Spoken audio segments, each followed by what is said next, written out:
Welcome to Bite at a Time Books, where we read you your favorite classics one bite at a time. My name is Bree Carlile, and I love to read and wanted to share my passion with listeners like you. If you want to know what's coming next and get updates from me, Bree, sign up for our newsletter at biteatatimebooks.com. Be sure to follow the show on your favorite podcast platform so you get all the new episodes. Or you can follow the show on YouTube, where we have playlists for all the stories. We're part of the Bite at a Time Books Productions Network. If you'd also like to hear what inspired your favorite classic author to write their novels, and what was going on in the world at the time, check out the Bite at a Time Books Behind the Story podcast, Tuesdays, wherever you listen to podcasts. Today we'll be continuing The Great Gatsby by F. Scott Fitzgerald. Chapter 4, Part 1. On Sunday morning, while church bells rang in the villages along shore, the world and its mistress returned to Gatsby's house and twinkled hilariously on his lawn. "He's a bootlegger," said the young ladies, moving somewhere between his cocktails and his flowers.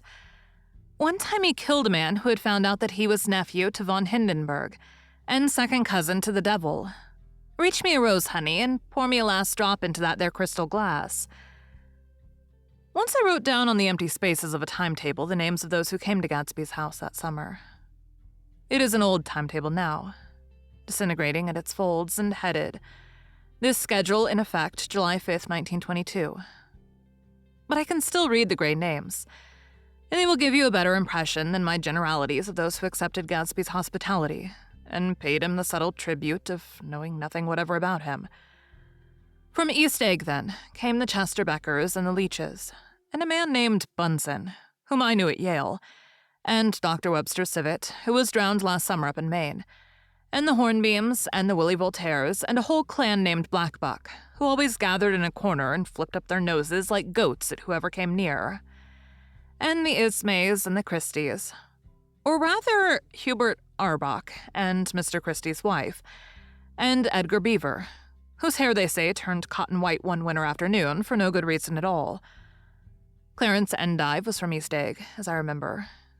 He came only once, in white knickerbockers, and had a fight with a bum named Eddie in the garden. From farther out on the island came the Cheadles, and the O.R.P. Schraders, and the Stonewall Jackson Abrams of Georgia, and the Fishguards, and the Ripley Snells. Snell was there 3 days before he went to the penitentiary, so drunk out on the gravel drive that Mrs. Ulysses Sweat's automobile ran over his right hand.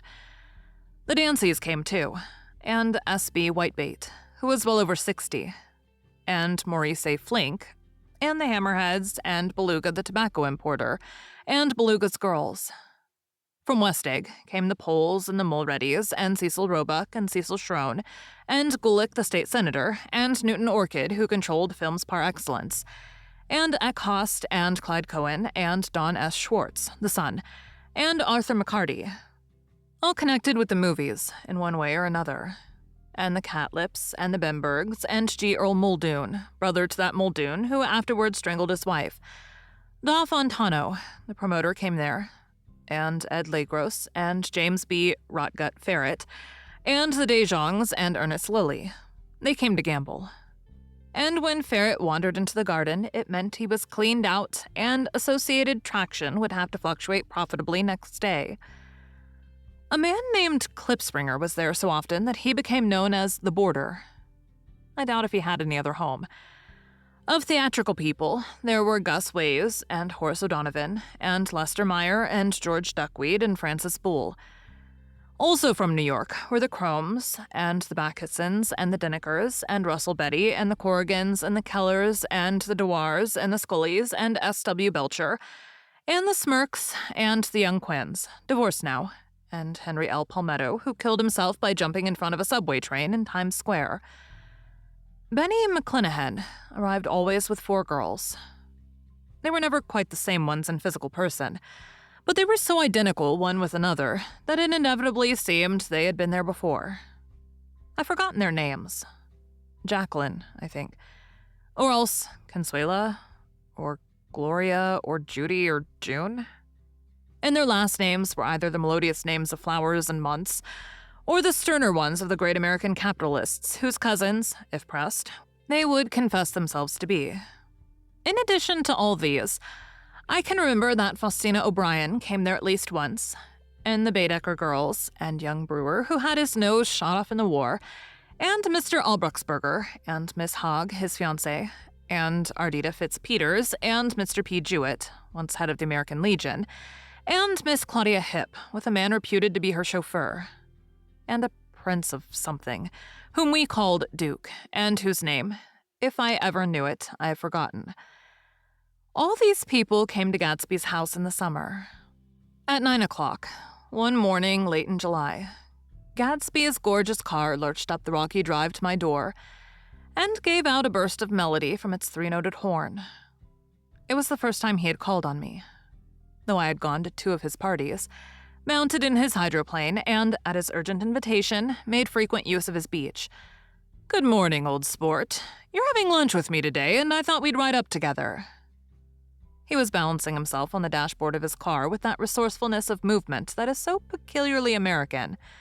That comes, I suppose, with the absence of lifting work in youth, and even more, with the formless grace of our nervous, sporadic games.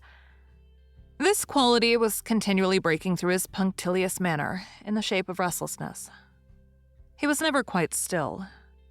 There was always a tapping foot somewhere, or the impatient opening and closing of a hand.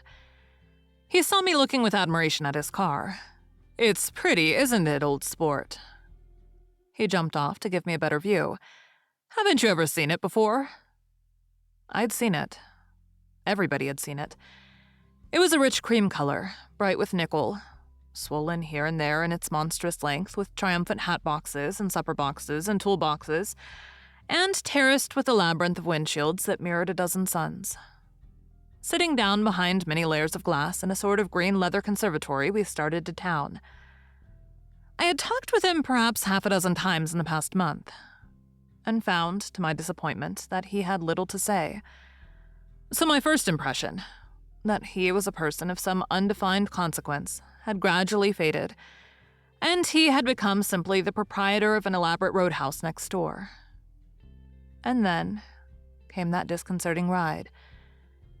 We hadn't reached West Egg Village before Gatsby began leaving his elegant sentences unfinished, and slapping himself indecisively on the knee of his caramel-colored suit. "Look here, old sport," he broke out surprisingly. "What's your opinion of me, anyhow?" A little overwhelmed, I began the generalized evasions which that question deserves. "Well, I'm going to tell you something about my life," he interrupted. "I don't want you to get a wrong idea of me from all these stories you hear." So he was aware of the bizarre accusations that flavored conversation in his halls. "I'll tell you God's truth." His right hand suddenly ordered divine retribution to stand by. "I'm the son of some wealthy people in the Middle West, all dead now. I was brought up in America but educated at Oxford, because all my ancestors have been educated there for many years. It's a family tradition." He looked at me sideways, and I knew why Jordan Baker had believed he was lying. He hurried the phrase, "educated at Oxford," or swallowed it, or choked on it, as though it had bothered him before. And with this doubt, his whole statement fell to pieces. And I wondered if there wasn't something a little sinister about him after all. "What part of the Middle West?" I inquired casually. "San Francisco." "I see. My family all died, and I came into a good deal of money." His voice was solemn, as if the memory of that sudden extinction of a clan still haunted him. For a moment, I suspected that he was pulling my leg, but a glance at him convinced me otherwise. "After that, I lived like a young Rajah in all the capitals of Europe. Paris, Venice, Rome, collecting jewels, chiefly rubies, hunting big game, painting a little, things for myself only, and tried to forget something very sad that had happened to me long ago." With an effort, I managed to restrain my incredulous laughter. The very phrases were worn so threadbare that they evoked no image except that of a turbaned character, leaking sawdust at every pore, as he pursued a tiger through the Bois de Boulogne. "Then came the war, old sport. It was a great relief, and I tried very hard to die, but I seemed to bear an enchanted life. I accepted a commission as first lieutenant when it began. In the Argonne Forest, I took the remains of my machine gun battalion so far forward that there was a half-mile gap on either side of us, where the infantry couldn't advance. We stayed there 2 days and 2 nights, 130 men with 16 Lewis guns. And when the infantry came up at last, they found the insignia of 3 German divisions among the piles of dead. I was promoted to be a major, and every Allied government gave me a decoration, even Montenegro. Little Montenegro down on the Adriatic Sea. Little Montenegro. He lifted up the words and nodded at them with his smile. The smile comprehended Montenegro's troubled history and sympathized with the brave struggles of the Montenegrin people.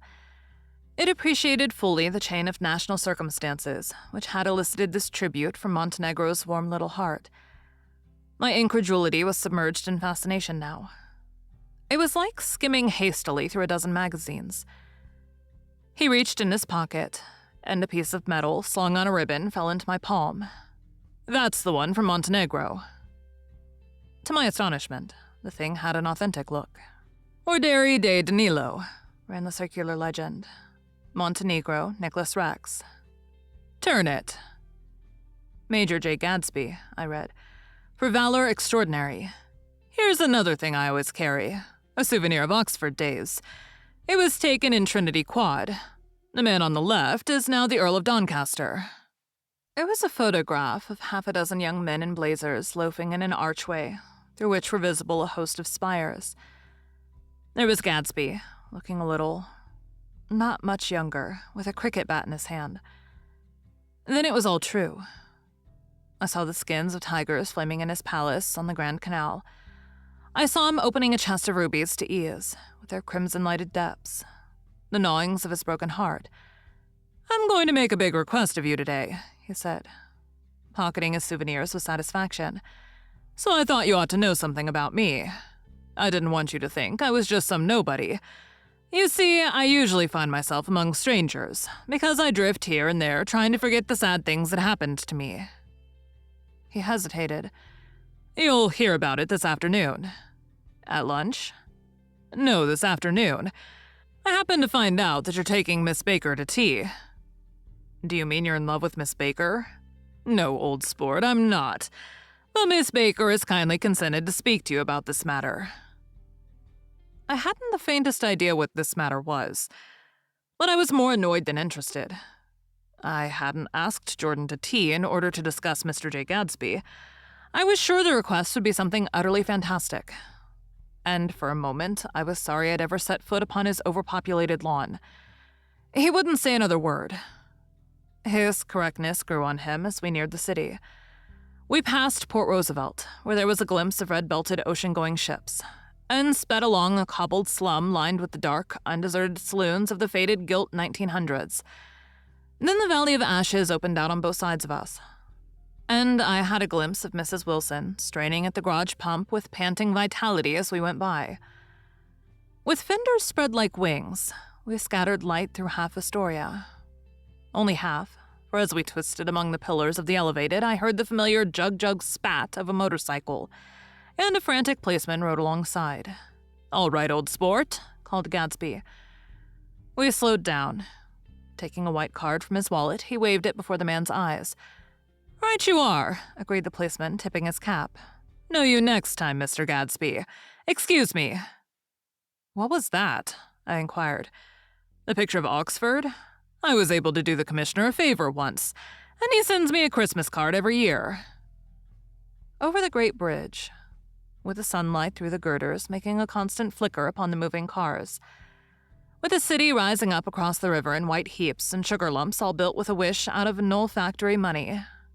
The city is seen from the Queensboro Bridge is always a city seen for the first time, in its first wild promise of all the mystery and the beauty in the world. A dead man passed us in a hearse heaped with blooms, followed by 2 carriages with drawn blinds, and by more cheerful carriages for friends. The friends looked out at us with the tragic eyes and short upper lips of southeastern Europe, and I was glad that the sight of Gatsby's splendid car was included in their somber holiday. As we crossed Blackwell's Island, a limousine passed us, driven by a white chauffeur, in which sat 3 modish Negroes, 2 bucks and a girl. I laughed aloud as the yolks of their eyeballs rolled towards us in haughty rivalry. Anything can happen now that we've slid over this bridge, I thought. Anything at all. Even Gatsby could happen, without any particular wonder. Thank you for joining Bite at a Time Books today, while we read a bite of one of your favorite classics. Again, my name is Bree Carlile, and I hope you come back tomorrow for the next bite of The Great Gatsby. Don't forget to sign up for our newsletter at biteatatimebooks.com. You can check out the show notes or our website, biteatatimebooks.com, for the rest of the links for our show. We'd love to hear from you on social media at Bite at a Time Books.